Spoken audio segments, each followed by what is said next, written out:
하나님 말씀 구약 성경입니다. 스가랴서 4장 6절입니다. 학개, 스가랴, 말라기 이렇게 되는데 스가랴서 4장 6절 한 절 보도록 합니다. 같이 읽겠습니다. 그가 내게 대답하여 이르되 여호와께서 스룹바벨에게 하신 말씀이 이러하니라. 만군의 여호와께서 말씀하시되 이는 힘으로 되지 아니하며 능력으로 되지 아니하고 오직 나의 영으로 되느니라.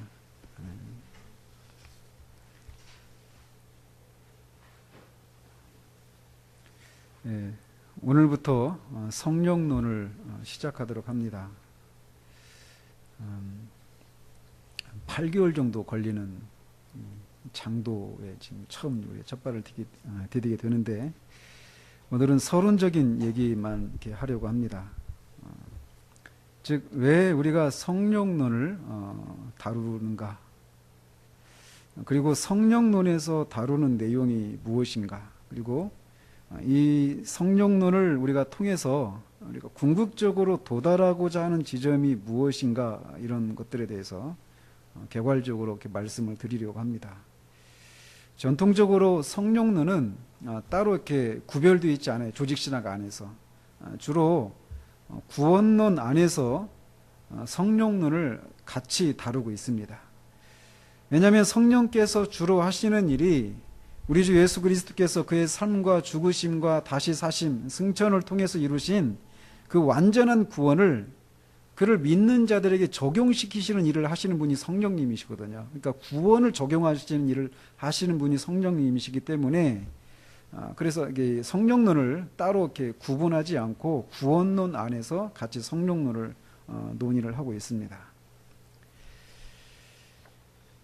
그러나 이제 따로 이제 별도로 이렇게 분리를 해서 성령론을 다루고자 하는데 오늘날은 과히 이 성령론의 시대라고 할 정도로 교회 안에서 이 성령론이 과열된 모습으로 나타나고 있는 실정입니다. 주로 소위 은사주의자라고 불려지는 그런 진영에서 성령론에 대한 그런 논의를 촉발시켰다고 할 수 있는데 이들에 의해서 잘못된 가르침들이 오늘날의 교회 안에 넘쳐나고 있습니다. 여러분들도 이렇게 교회를 이렇게 다니시면서 우리 교회 오기 전까지 다녔던 그런 교회들 안에서도 언제나 그 교회 안에 기도 좀 하신다고 하는 그런 분들이 계시고 그런 분들이 한결같이 주장하시는 바는 어떤 성령의 그런 은사 체험들을 통해서 자신들이 남들이 알지 못하는 남들이 보지 못하는 그런 영적인 그런 세계들을 보고 그런 것들에 대한 그런 통찰력이나 그런 지식들이 있다라고 하면서 교회 안에서 그렇지 못한 사람들보다 어떤 영적인 그런 우월감과 그들 위해서 어떤 면에서는 좀 군림하는 듯한 그런 모습으로 있는 사람들이 어느 교회에나 다 있는 것을 보게 됩니다. 그런데 과연 그분들이 정말 성령님을 그들의 표현대로 성령님을 정말 이렇게 만나고 성령을 체험한 것일까? 이런 부분에 대해서 분명하지 않은 그런 지식들을 가지고 있기 때문에 그런 확신들이 없이 우리가 반신반의하는 그런 모습들을 보게 됩니다. 대부분의 교회에서 그런 모습들을 보게 돼요. 그리고 또 아예 이제 교회가 오늘날 이제 한국교회 안에서 큰 흐름이 있는데 영적인 흐름들이 있는데 그 중에 하나가 무엇이냐면 은사주의의 큰 영역 안에서 이 소위 이제 오늘날은 신사도 운동이라고 하는 이런 성령 운동을 펼치고 있는 사람들이 있습니다. 그런 그룹들이 그런 교회들이 있죠. 큰 믿음 교회랄지 판교회, 포도나무 교회 이런 데도 있고 그렇습니다. 그전에 말씀드렸지만 제가 그 청년 때 다니던 교회 다니시던 분들이 거기로 몇 가정이 가셨어요. 왜 가셨을까? 굉장히 의아했거든요. 좀 다른데.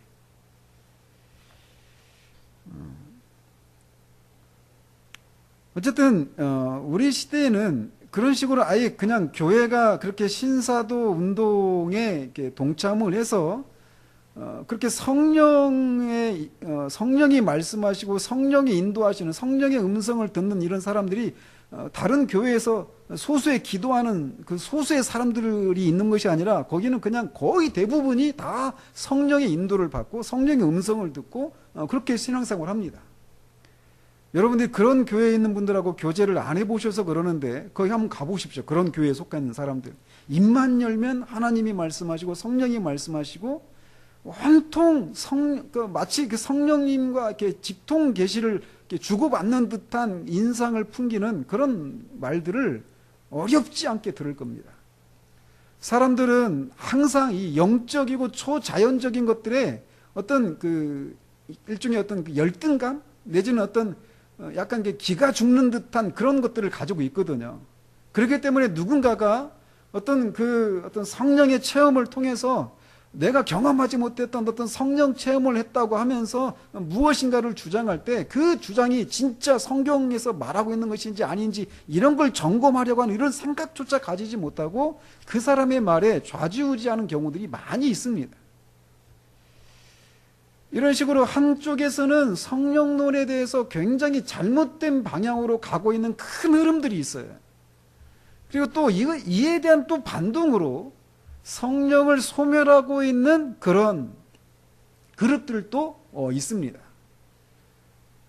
그러나 거의 대부분은 이도저도 아닌, 그러니까 둘 사이에서 균형을 잡는 모습이 아니라 이도저도 아닌 거예요. 성령께서 역사하실 때 어떤 모습으로 역사하시는지 이런 거에 대해서 거의 지식이 전무한, 거의 성령께서 어떤 초자연적인 그런 역사를 통해서 우리가 하고 있는 우리의 삶 가운데서 또 교회가 하고 있는 그런 말씀과 사역 가운데서 성령의 그런 역사하심이 나타나기를 구하지 않는 채로 그냥 해오던 대로 남들이 하는 대로 다른 교회가 하는 대로 그렇게 하면서 개인적인 신앙생활하거나 교회의 사역을 감당하고 있는 이런 모습이 거의 대부분이라고 저는 생각이 되어져요.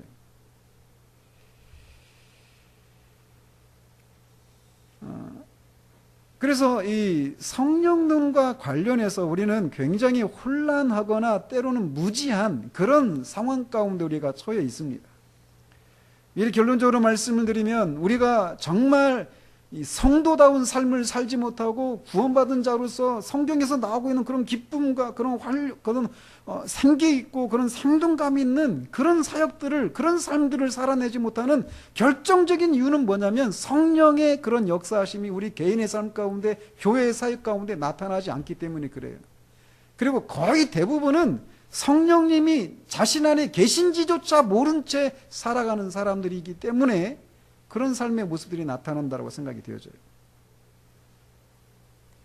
오늘날 교회 안에서 소위 은사주의자라고 알려진 그룹들에 의해서 이 촉발된 이 성령론은 그 그룹들을 지칭하는 이름에서 알 수 있듯이 주로 성령의 은사와 관련해서 오늘날 교회 안에 많은 논쟁이 있습니다.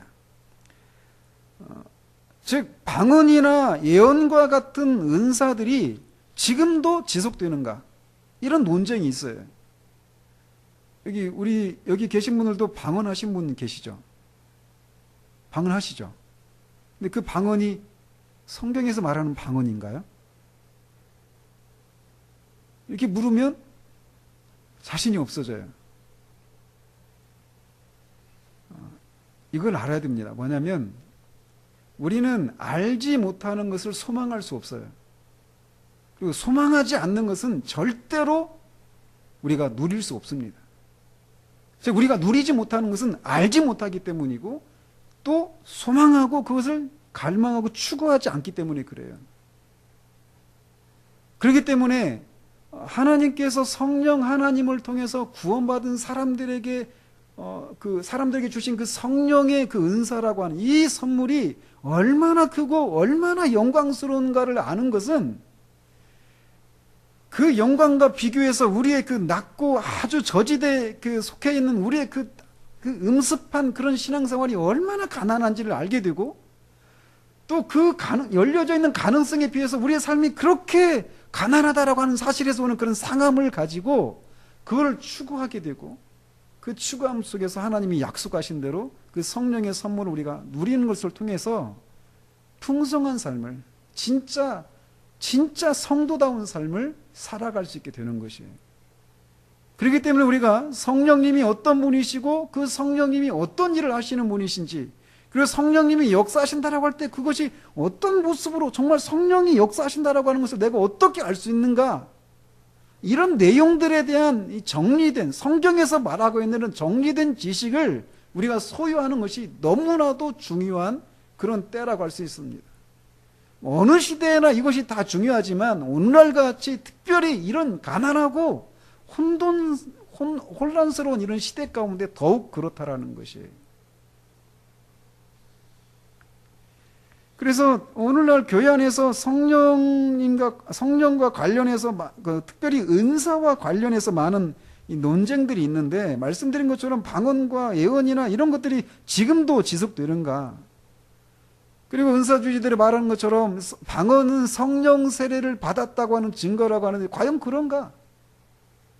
방언을 하지 못하는 사람은 성령 세례를 받지 못한 사람인가? 또 성령 세례와 성령 충만은 또 어떤 차이가 있는가? 우리가 지금 방금 찬양 불렀잖아요. 그 큰 불을 내려주시기를. 은사 중단론에 입장에 있는 분들은 이 찬양은 성경적이지 않은 찬양입니다. 우리 그런 신학적인 논쟁이 우리 안에서 이제 그런 게 없으면 그냥 우리 안에 있는 소망을 따라 찬송하죠. 그런데 이 찬양이 과연 성경적인 찬양인가? 이런 논쟁도 교회 안에 있단 말이에요.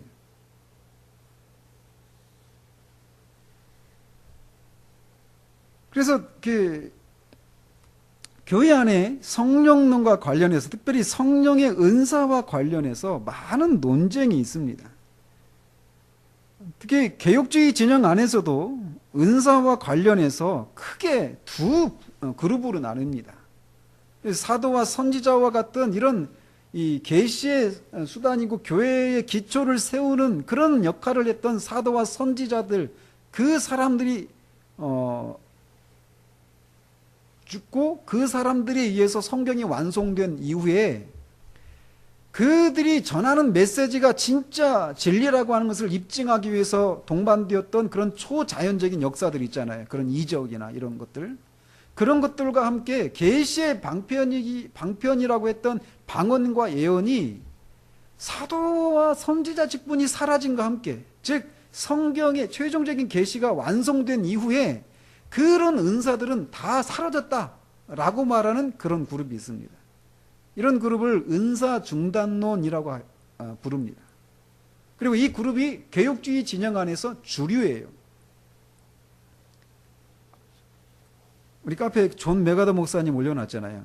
그분도 그 입장이 있죠. 비비 오필드나 카이퍼나 바빙크도 그런 입장이 있는 분으로 제가 알고 있습니다. 다 주류에 있는 분들이에요. 그런데 그런 직분들이 사라진 건 사실이지만, 성경의 그 완성과 함께 여전히 그런 방언과 예언과 같은 그런 은사들이 지금도 지속된다라고 하는 그런 입장에 있는 분들도 계셔요.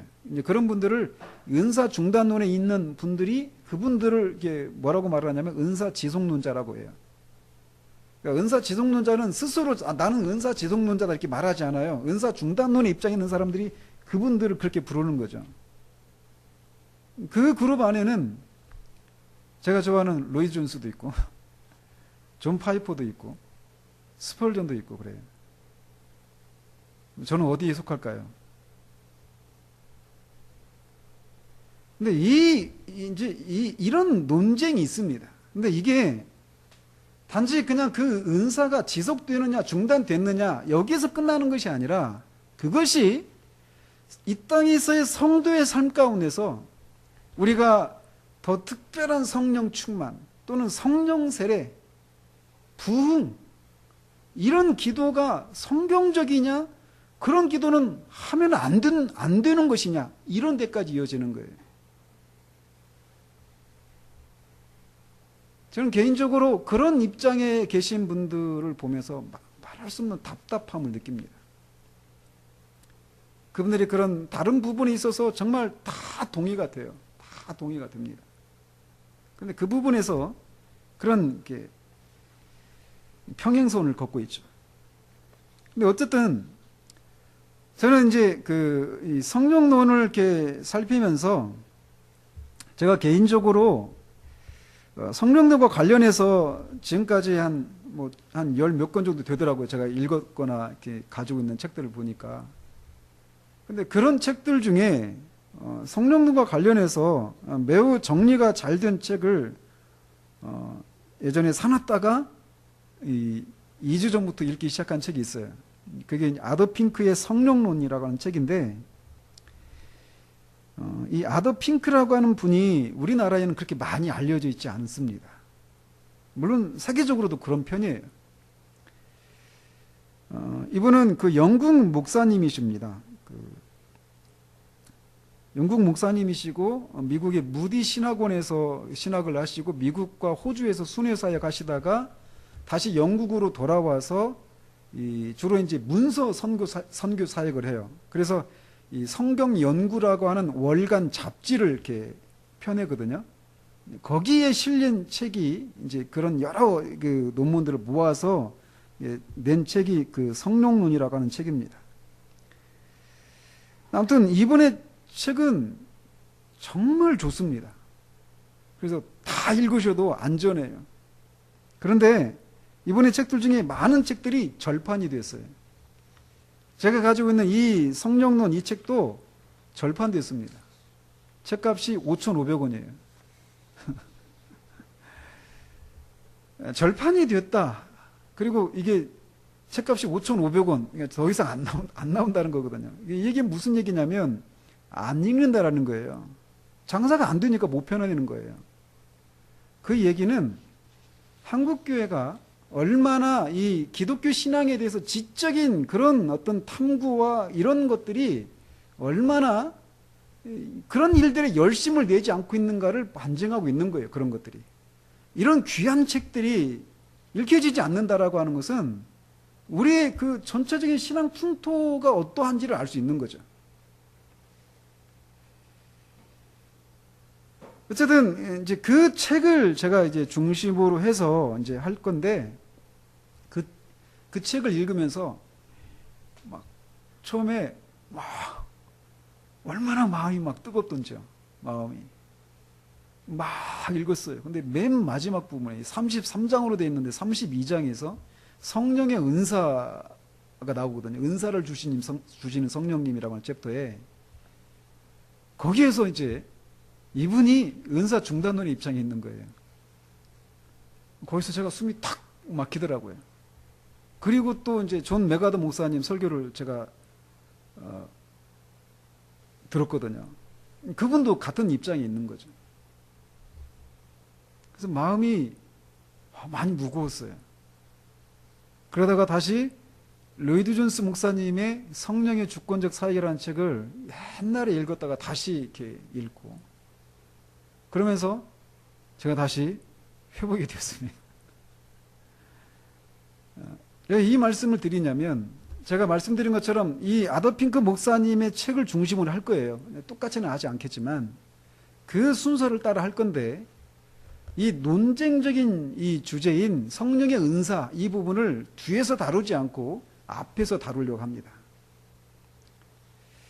왜 그러느냐면 제가 단언컨대 우리가 이 성령론을 이렇게 살펴가는 중에 우리의 마음은 분명히 건전한 의미의 그런 흥분이 그 뜨거워짐이 분명히 있을 거라고 저는 확신합니다.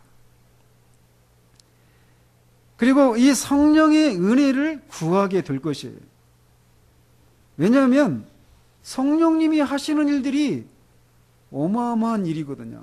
우리를 중생케 하시고 살리시고 죄를 확신하게 하시고 우리를 위로하시고 그리스도께로 우리를 인도하시고 우리에게 믿음을 주시고 그리스도와 연합시키시고 우리 안에 내주하시면서 우리를 가르치시고 우리를 깨끗하게 하시고 우리를 인도하시고 우리를 위해서 하나님 앞에 우리를 위해서 기도하시고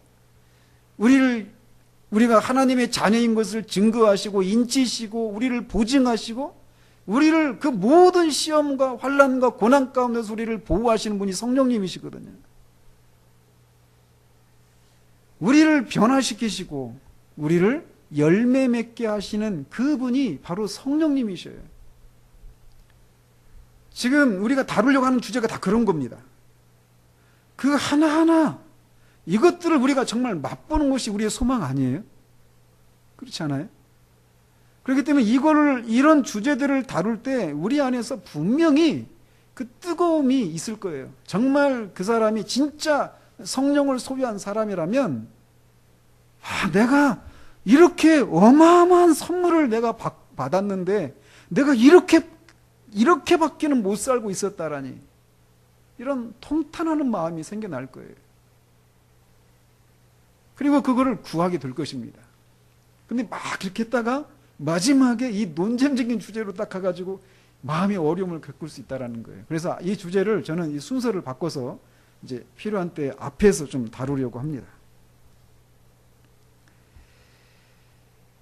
우리가 성령 하나님이 어떤 분이시고 어떤 일을 하시는지 알지 못하면 우리는 잘못 구하게 되거나 그래서 난 성령님을 내가 성령 체험을 했어 성령 세례를 받았어 또는 성령 충만을 받았어 라고 말하는데 사실은 성령이 아닐 수 있거든요. 거짓된 영에 속을 수도 있단 말이에요. 오늘날 그런 사람들이 허다합니다. 아니면은 그런 것을 통해서 성령을 모독할 수 있어요.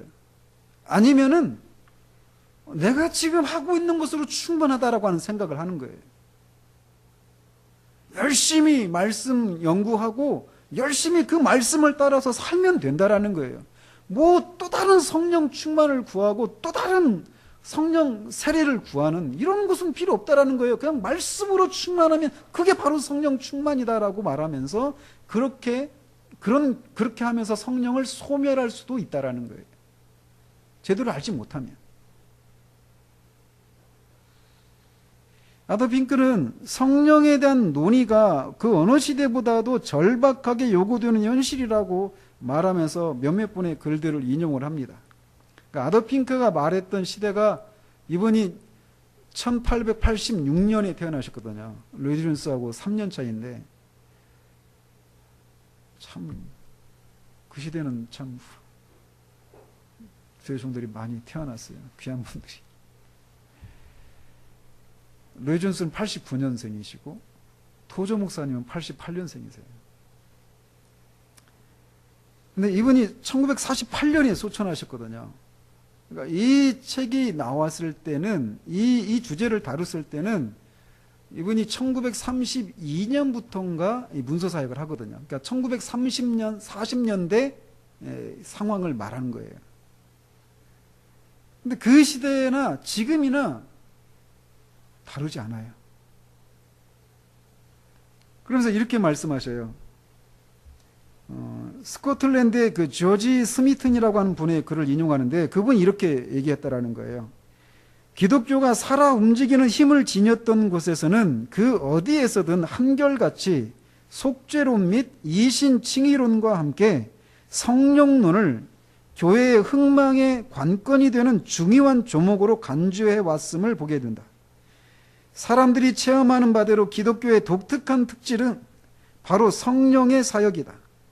그것은 기독교를 모든 철학적인 사변보다 훨씬 높이 올려놓을 뿐 아니라 다른 모든 형태의 종교들보다 훨씬 우위에 서게 하는 것이다 라고 말했다고 그분의 글을 인용하고 있습니다.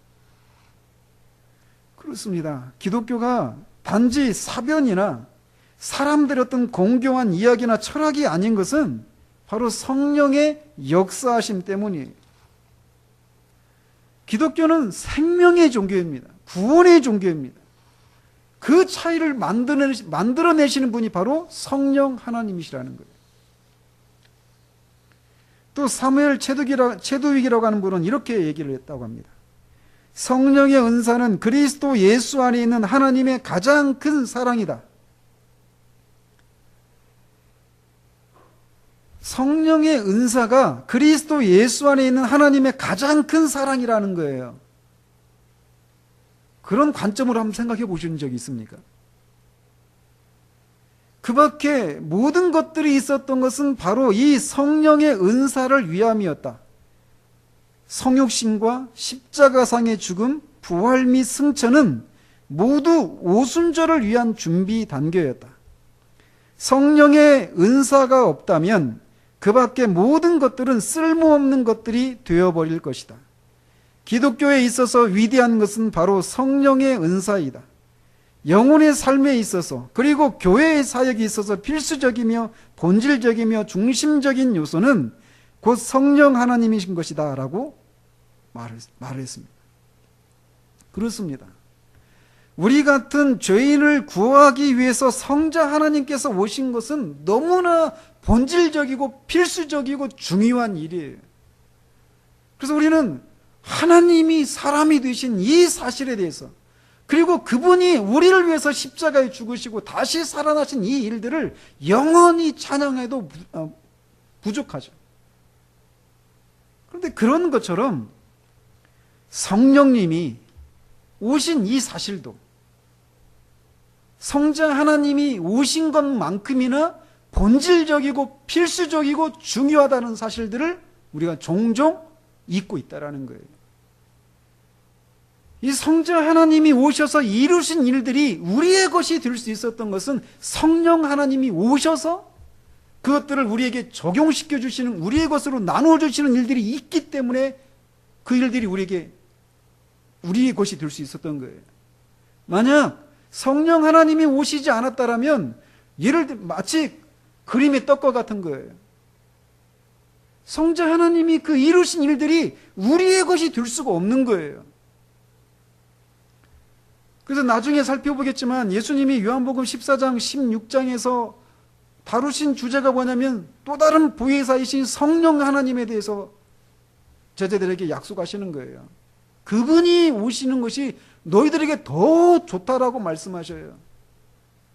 왜 그러느냐면 자신이 이루신 이 모든 것들, 그 일을 통해서 그를 믿는 자들에게 주시고자 하시는 하늘에 속한 그 모든 신령한 복을 성령 하나님이 나누어 주시기 때문에 그래요. 아드핑크는 나중에 살피겠지만 예수님이 제자들에게 남긴 가장 큰 유산이라는 거예요. 제가 그걸 얼마나 감동이 되는지 모르겠어요. 예수님은 떠나셨어요. 근데 그를 따르는 제자들 얼마나 진짜 오합지졸입니까? 그 세상 앞에. 근데 그들에게 가장 큰 유산을, 선물을 약속하신 거예요. 그분이 바로 성령 하나님이셔요.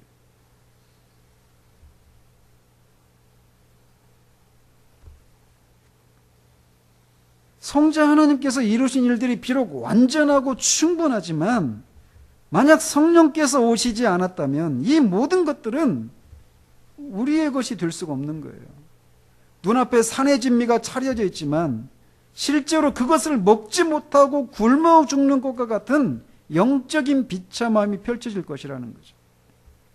따라서 체두익이 말하듯이 성령의 은사는 그리스도인 개인의 영혼이 진짜 그 살아있는 삶을 살고 교회의 사역에 있어서 필수적이고 본질적이고 중심적인 요소라는 거예요.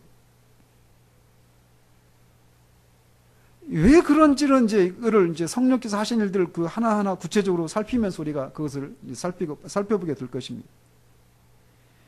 성령께서 오시는 것이 이렇게 필수적이고 본질적이기 때문에 말씀드린 것처럼 주님은 잡히시기 전날 마지막 강론으로 바로 성령 하나님에 대해서 제자들에게 강론하셨던 거예요.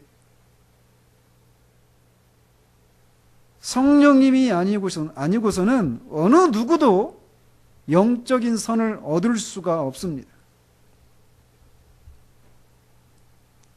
하나님께서 자신의 은혜 가운데 우리 안에 어떤 역사를 베푸시든지 또 어떤 일들을 하시든지 반드시 성령을 통해서 하시거든요.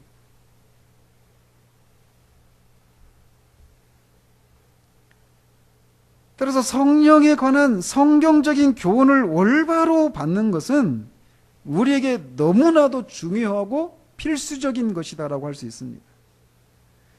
그러나 교회 그 초기 시대부터 지금까지 어느 시대를 막론하고 늘 성령의 이름을 빙자한 큰 잘못들이 행해져 왔습니다.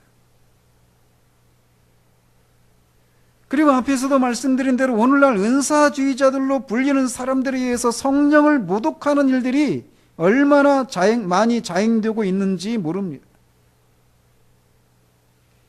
그러나 또한 동시에 이들에 대한 반대 지점에서 잘못된 성령 운동을 지향하려다가 성령을 소멸하는 잘못을 범하고 있는 그룹들도 있어요.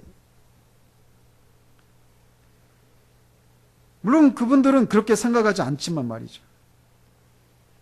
따라서 우리는 이 사이에서 성령을 소멸하지 않으면서도 동시에 모든 영을 다 믿지 말고 분별해서 좋은 것을 취할 수 있어야 합니다.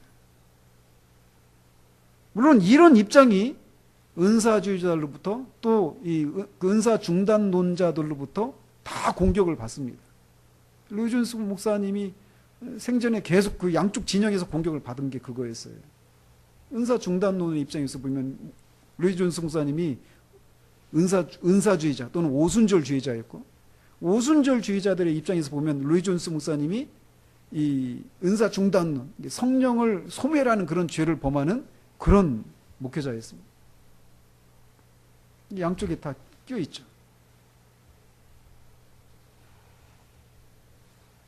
그런데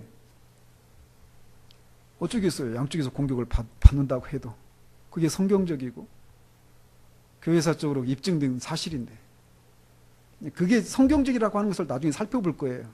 그냥 로이준스가 말했으니까 옳다 이게 아니라 그게 성경적인가라는 거죠. 그들이 성경적이라고 말하는 그 입장이 성경적이 아니다라고 하는 것을 이제 우리가 살펴봐야 되는 거죠. 그러니까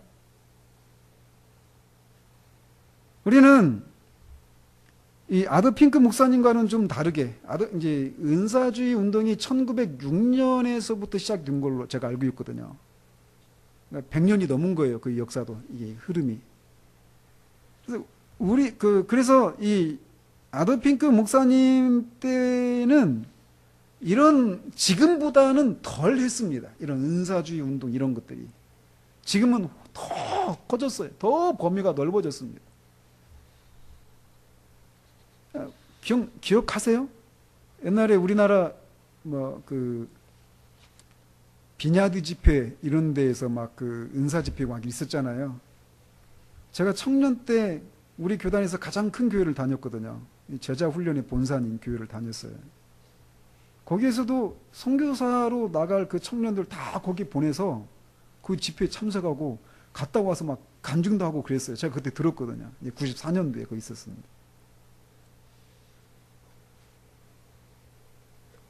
그래서 막 우리나라에 또 그게 막 교회마다 우후죽순처럼 이게 진짜 이게 진짜 성령의 역사하고 이게 정말 교회 이게 필요하다라고 하면서 막 퍼져갔죠. 그러면서 사람들 막 넘어뜨리고 곤란한 일들 많았을 거예요. 목사님 하는데 넘어져야 되는데 안 넘어지는 거예요.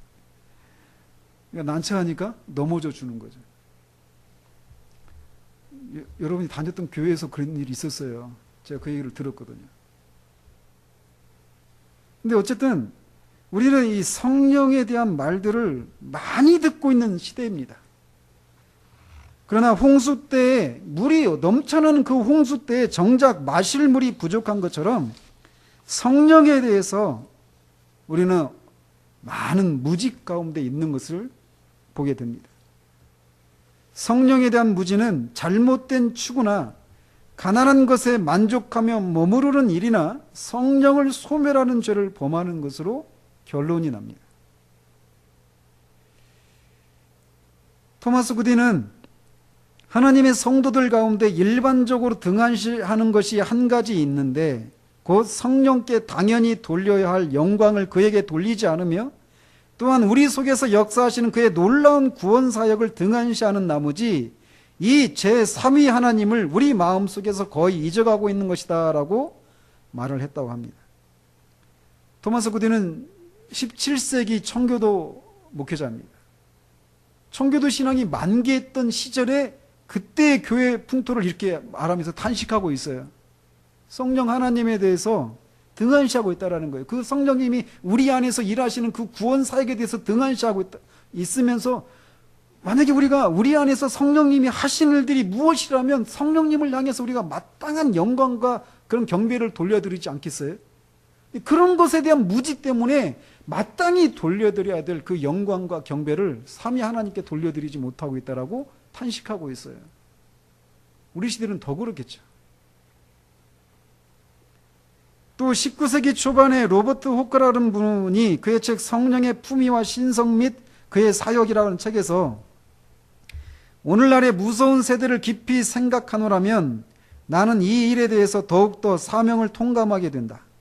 성령께서 밝히 말씀하셨듯이 마지막 날과 위험한 때가 참으로 왔다.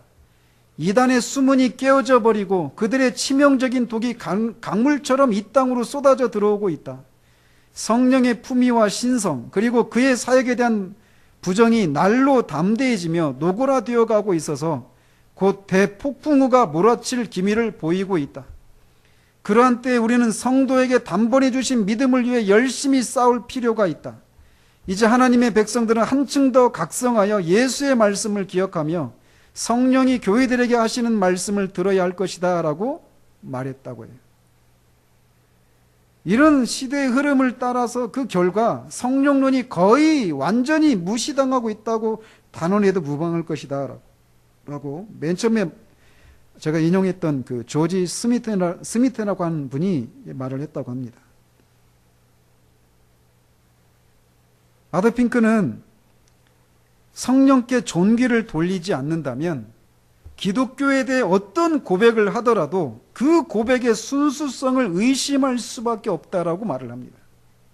왜냐하면 잠시 말씀드린 것처럼 성령께서 그런 일들을 하시기 때문에 그래요. 그는 덧붙여 말하기를 그리스도의 구속사역이 죄인들에게 적용되기 위해서는 초자연적인 능력이 절대적으로 필요하다는 사실이 더 이상 인정받지 못한다는 사실을 솔직히 시인해야 할 정도로 되어버렸다라고 탄식합니다. 다시 말씀드릴게요. 정말 쉽게 말해서 우리가 정말 구원받는 일이 있기 위해서는 성령의 초자연적인 역사가 동반되어야 되는데 그 사실을 잊고 있다라는 거예요. 그 시대, 그 당시를.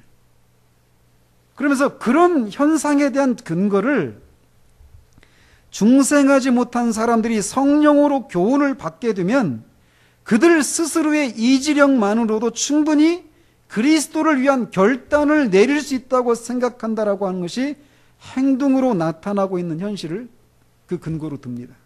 이 무슨 말이에요? 성령의 교훈으로 말미암아서 이 교훈을 받게 되면 사람이 내가 이제 예수님을 믿어야 되겠구나 하면서 예수님 믿기로 결단하면 그 사람이 중생했다라고 말하는, 많이 듣고 있는 얘기들 아니에요? 오늘 또 올려놓은 그 폴 오쇼 목사님도 얘기하는 게 그거잖아요. 우리가 영적 사고방식에서도 말씀드렸지만 성령께서 일반적인 사역을 통해서도 우리가 죄인이라는 사실들을 깨닫게 하십니다. 우리가 하나님의 심판안이 있다는 사실들을 또 깨닫게 하셔요. 그리고 그리스도의 그 복음에 대한 이해도 우리가 가질 수 있습니다. 그 일반적인 사역 아래서도 그런 일들이 일어나요. 그러니까 죄에 대해서 깨달으니까, 심판안이 있다는 사실들을 깨달으니까 그 상태에서 벗어나려고 하지 않겠어요? 자신의 의지를 발휘해서 죄에서 돌이키고 예수님을 믿고 이제 구원받은 사람으로 그리스도인으로 살아야 되겠다라고 하는 그런 결단을 하고 그 그리스도인에 합당한 그런 삶을 살려고 하지 않겠느냐고요. 그런 사람을 구원받은 사람이다, 이렇게 말한다라는 거예요. 그러나 성령의 초자연적인 이런 사역이 없이 특별한 구원에 이르는 그런 거듭나는 그런 사역이 일어나지 않은 채 그렇게 자기가 그리스도인이 되겠다라고 결단하고 그리스도인이 되는 사람이 있을 수 있다는 거예요. 그게 바로 성령의 그런 초자연적인 사역이 없이도 그리스도인이 될 수 있다고 생각하는 그런 모습으로, 그런 것이 바로 그런 걸 말해주고 있다라고 말하고 있는 거예요. 이렇게 볼 때 오늘날 우리 교회 시대를, 우리 한국교회 현실을 그대로 말해주고 있는 것 같지 않아요? 그는 계속해서 단식하기를 많은 사람들이 하나님을 위해서 무엇인가를 행하고 하나님이 약속하신 것을 열심히 연구하고 있는 것으로 만족하고 있는 것을 단식합니다. 그리스도를 위해서 영혼을 얻기 위한 육신적인 노력에만 너무 집착한 나머지 성령의 기름 부으심이 그들에게 얼마나 필요한지를 느끼지 못하고 있는 것을 핑크는 지적해요.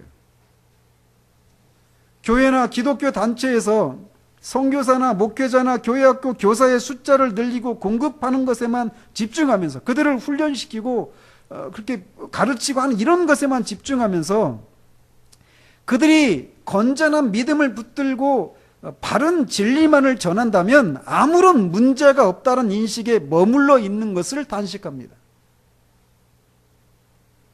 건전한 믿음과 바른 진리를 붙들고 가르칠 뿐만 아니라 이것들 위해 성령의 기름 부으심과 그의 축복하심이 없으면 선교사나 목사나 교사의 숫자는 늘어날지 모르지만, 아니 심지어 교인들의 숫자가 늘어날 수도 있지만 그 속에서 어떤 영적인 세력의 증가에 기여할 수 없다라고 말을 해요.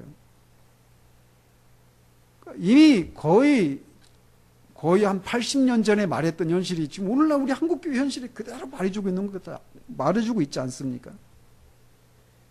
우리 한국교회도 지난 수십 년에 걸쳐서 제자훈련으로 대표되는 그런 성경 공부를 통해서 교회가 커지고 사람들의 숫자는 늘어났지만 오늘날 교회가 한국 사회에서 얼마나 영적인 권능을 드러나고 있는가를 생각할 때 우리에게 무엇이 결핍되었는가를 생각하게 돼요. 저는 오늘 올려놓은 그 설교를 보면서도 크게 생각이 나는 거예요. 사람은 얼마든지 지적인 그런 이 설득을 통해서 내가 죄인이라는 사실, 하나님의 심판 날이 있다는 사실들을 깨닫게 됩니다. 성령의 일반적인 사역을 통해서도. 그때 두려움도 느껴요. 그리고 그리스도의 복음에 대한 이해도 가질 수 있습니다. 그랬을 때, 그러면 이제 사역률 대표되는 그런 전도 방식이 그러잖아요. 예수님 당신이 죄인이라는 사실들을 인정합니까? 그리고 그리스도를 당신의 구주로 주님으로 영접하시겠습니까? 영접하겠다고 하면 영접 기도하고 이제 당신은 구원받은 사람입니다. 그리고 교회에서 교회 회원으로 들어와서 교회 일을 하고 직분 받고 살면 이제 구원받은 사람이에요. 이제 꼼짝없이. 그래서 그들을 그리스도인의 그런 삶에 대해서 또 그리스도인들이 믿어야 될 그런 진리를 가르치고 훈련하지만 그들의 삶 속에서는 전혀 구원받은 사람의 그런 생기 있는 모습을 드러내지 않아요.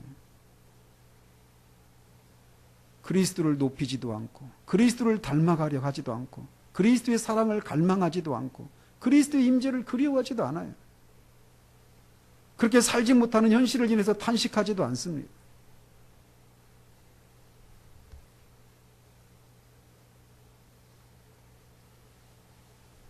이리떼에게 양의 탈을 씌우고 양의 그런 삶의 그런 양식을 가르친다고 해서 이리의 본성을 가진 사람이 양의 삶을 살 수 있느냐고요. 성령의 중생케 하시는 그 역사가 일어나지 않으면 사람은 절대로 그리스도인이 될 수가 없어요. 우리 외부에서 성령께서 그런 초자연적인 죽은 자를 살리시는 그 강력한 역사가 우리 안에서 일어나지 않으면 우리는 절대로 구원에 이를 수가 없어요. 오늘날 이 가르침이 없죠. 중생의 가르침이 오늘 우리 시대에 사라져 있어요.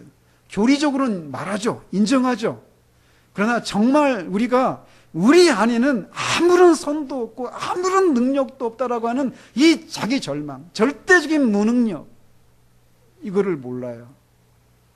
머리로는 인정하죠. 자기 절망이 무엇인지 모릅니다. 상한 심령이 무엇인지를 몰라요.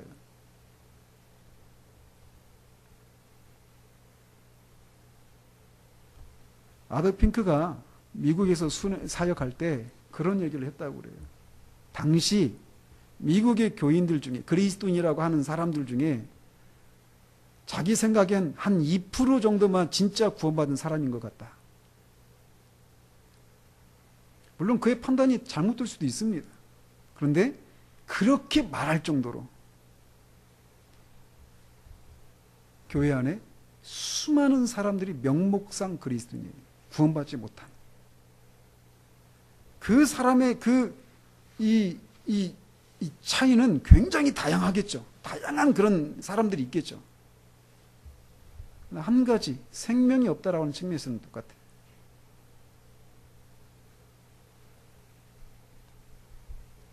핑크는 그런 현실의 원인이 우리 안에서 성령께서 슬픔에 잠겨 있고 식어져 버렸기 때문이라고 진단합니다. 그래서 그의 축복이 억제되는 동안에는 발전이란 있을 수 없다. 따라서 그는 말하기를 오늘날 필요한 것은 바로 성도들이 하나님 앞에 머리를 숙이고 그리스도의 이름으로 다시 역사해 주실 것을, 그의 영을 슬프게 했던 것들이 없어지도록, 그리고 축복의 통로가 다시 한번 열려지도록 하나님께 외치는 것이다 라고 말합니다. 우리의 마음과 사상과 활동 속에서 성령이 자신의 올바른 위치를 다시 찾기 전에는 발전이 있을 수 없다. 모든 영적 축복에 대해서 우리가 전적으로 성령의 역사에 의존할 수밖에 없다는 사실을 인정하기 전에는 그 문제가 해결될 수 없다라고 얘기를 합니다. 우리는 이런 이유로 성령론을 살피고자 합니다.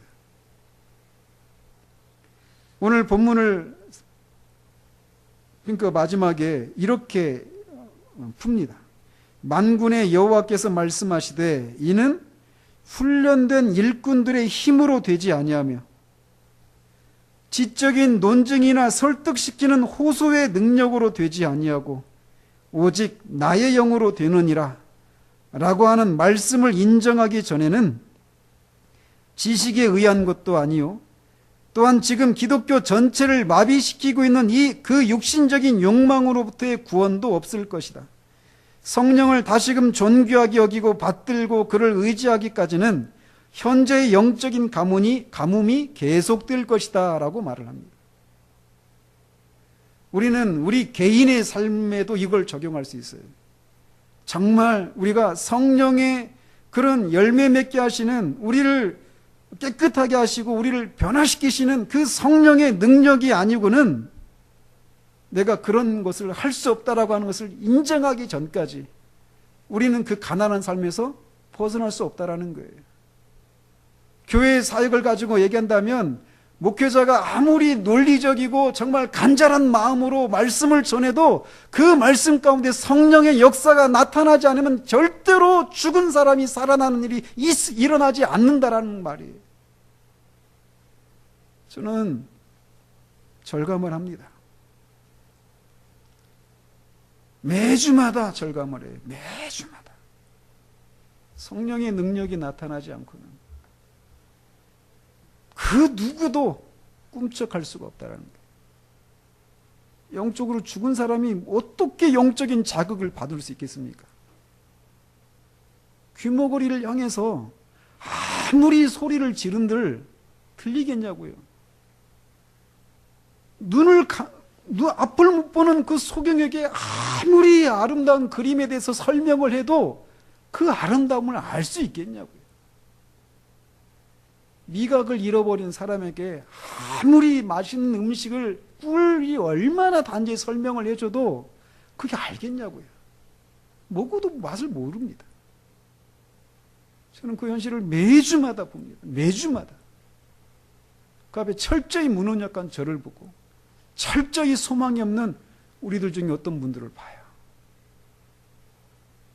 그 사이에서 성령이 역사하시지 않으면 오직 성령만이 그 현실을 타개할 수 있어요. 제가 할 수 있는 것은 말씀을 전해서 여러분을 하여금 내가 지금 심각한 상태구나. 내가 이렇게 살면 안 되는구나. 이렇게 살아야지. 이런 설득은 돼요. 거기뿐이에요. 그 이상을 넘어가지는 못해요.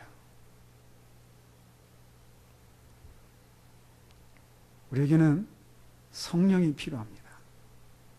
우리 개인의 그리스도인의 삶을 살기 위해서도 성령이 필요하고, 우리 교회가 진짜 교회이기 위해서도 성령이 필요해요. 이거는 우리만의 문제가 아니죠. 오늘날의 교회의 문제, 언제나 모든 교회, 모든 그리스도인이 당면한 현실입니다. 우리가 지금까지 우리 개인의 삶이 어떠했든지, 또 우리 교회가 또 그 교회 사역이 어떠했든지, 정직하게 우리의 가난함을, 우리의 능력 없음을 하나님 앞에 구하고, 약속하신 성령을 우리가 살펴가게 될 그 성령이 우리 가운데 정말 역사해 주셔서 개인적으로 정말 우리가 변화되고 정말 그리스도를 닮고 성령의 열매를 맺는, 우리 인생은 연습이 없습니다. 오늘 지나면 없어요. 더 이상 없어요. 진짜 그리스도인의 삶을 살아야 되지 않겠어요? 우리 중에 훨씬 더 많은 영적으로 죽어있는 사람들이 살아나는 일을 위해서도 성령의 역사가 반드시 필요합니다. 그것을 우리가 정말 같은 마음으로 구하고 정말 찾는 일들이 있기를 바라요. 이번에 우리가 정말 저는 정말 고백합니다. 저는 제 신앙 여정 가운데 정말 이것을 구하고 어떤 여러 번 구했었어요. 근데 아직 제게는 그런 일이 일어나지 않았습니다. 그래서 여러분이 가난한 거예요. 저는 이번이 저는 마지막이기를 바라요. 정말 우리 안에 정말 우리가 있잖아요. 정직해졌으면 좋겠습니다. 그리고 용기가 있었으면 좋겠어요. 없으면 없는 겁니다. 없으면 없는 거예요. 아무리 변명하고 아무리 자신을 변론을 하려고 해도 생명이 있는 거 없는 거 너무 분명하지 않아요? 없으면 없는 것을, 가난하면 가난한 것을, 무능력하면 무능력한 것을 정직하게 하나님 앞에 아뢰고, 정말 하나님의 최고의 선물인 이 성령을 이미 받았다면, 받지 않았다면 받기를, 이미 받았다면 그 성령이 우리를 더 능하게 하시고 더 충만케 해주시기를 구하는 일들이 이 기간 동안 지속되기를 바랍니다. 기도하겠습니다.